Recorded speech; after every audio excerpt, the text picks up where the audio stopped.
ตะวันศิลาฟ้าแสงทองอ่อนล้าลงทุกทีนั่งเบิ่งขอบฟ้ามนอยู่มองนี้ที่เฮาเคยสัญญาลมหนาวพัดตึงใจอ้ายก็เริ่มสรรหามองไปสุดสายตา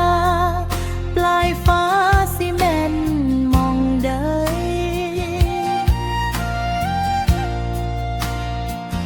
เจ้าจากบ้านนาไปหาความฝันอยู่เมืองไกลทิ้งเขียวทิ้งหน้าทิ้งคนคอยข้าให้กินน้ำตาแทนข้าวส่งข่าวคราวมาแน่อย่าปล่อยให้อายเหงาซึมเศร้าคืนที่เดือนดาวเหงาปลายฟ้านั้นเจ้าเป็นจังใดส่งใจลอยล่องฝากลมพัดต้องไปถึงปลายฟ้าบอกคนที่อยู่ไกลตา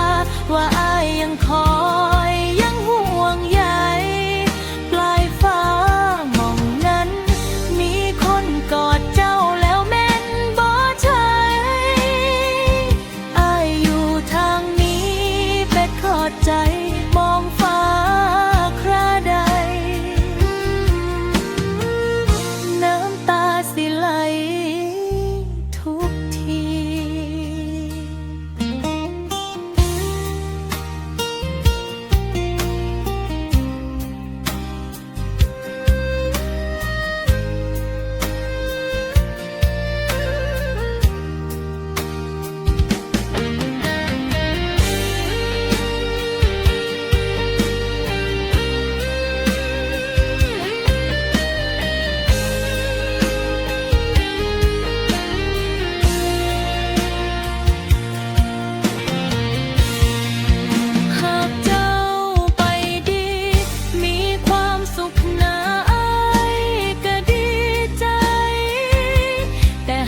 วันใดเขาเฮ็ดให้ช้ำให้คืนกลับมา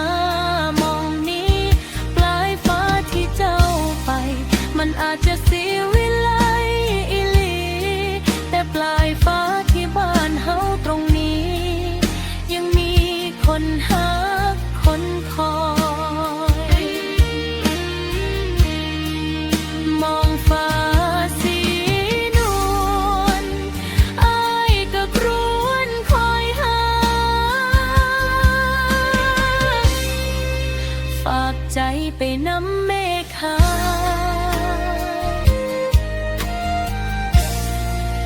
บอกว่าอ้ายยังหักเจ้า